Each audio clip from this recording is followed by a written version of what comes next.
சகோதரர் பக்தசிங் அவர்களின் ஊழியத்திலிருந்து விடாய்த்துணுக்கேற்ற வார்த்தைகள். ஆகஸ்ட் மாதம் 28ஆம் தேதி. தேவனே, நீர் என் நியாயத்தை விசாரித்து பக்தி இல்லாத ஜாதியாரோடு எனக்காக வழக்காடி சூதும் அநியாயமுள்ள மனுஷனுக்கு என்னை தப்புவியும்.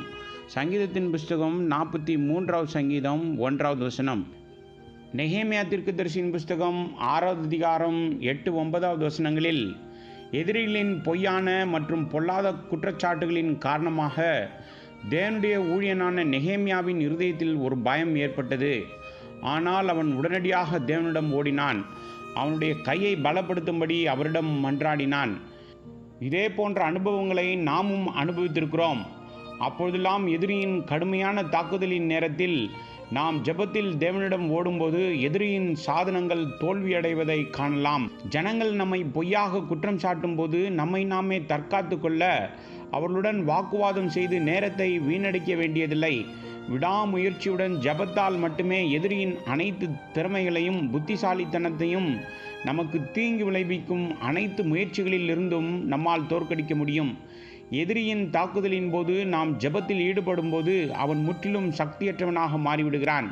வசனம் 10-12 வரை சன்பலாத் மற்றும் தொபியா ஆகியோர் தங்களது முந்தைய திட்டங்கள் மற்றும் முயற்சிகள் அனைத்திலும் தோல்வியடைந்த போது அவர்கள் மற்றொரு திட்டத்தை பற்றி யோசித்ததை பார்க்கிறோம். நெகேமியாவின் உடன் ஊழியர்களில் ஒருவரான செமையாவை தவறாக வழிநடத்துவதன் மூலம் அவனுக்கு தீங்கு விளைவிக்கும் அறிவுரைகளை வழங்குவதற்காக அவனை வேலைக்கு அமர்த்தினார்கள். 10ஆம் வசனத்தில் இந்த செமையா நெகேமியாவின் உயிரை காப்பாற்றுவதற்காக தேவாலயத்தில் மறைந்து கொள்ளுமாறு அறிவுறுத்துகிறான் என்று வாசிக்கிறோம். நெகேமியா அவனுடைய ஆலோசனையை ஏற்று தேவாலயத்தில் தன்னை மறைத்து கொண்டிருந்தால் அவன் ஒரு தீய அறிக்கைக்கும் தன்னைத்தானே நிந்திப்பதற்கும் இடம் கொடுத்திருப்பான். இந்த நாட்களிலும் இதே ஆயுதத்தை விசுவாசிகளுக்கு எதிராக எதிரி பயன்படுத்துகிறான்.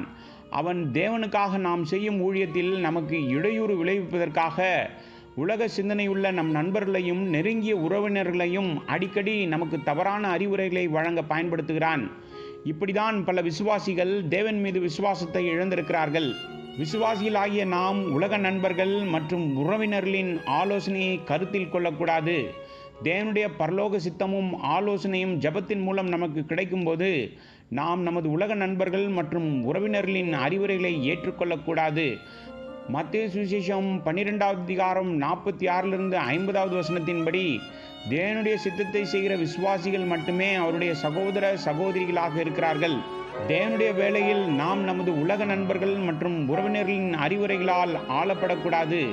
இப்படிப்பட்ட காரியங்களினால் தோல்வியுற்ற பல தேவ ஊழியர்களை நாம் பார்த்திருக்கிறோம். நிலம் வாங்குவது அல்லது பந்தல் கட்டுவது போன்ற தேவனுடைய பணிக்காக அவர்கள் பணம் தேவைப்படும் போது தேவனை நம்புவதற்கு பதிலாக அவர்கள் உலக ஞானத்தை பயன்படுத்தி நிதியுதவிக்காக தங்கள் உலக நண்பர்களை அணுகுகிறார்கள். தேவனுடைய ஊழியத்திற்காக மட்டுமே இது. எனவே இந்த பணத்தை திருப்பிக் கொடுக்க முடியும் என்பதால் கடன் வாங்குவதில் தவறில்லை என்று நினைக்கிறார்கள்.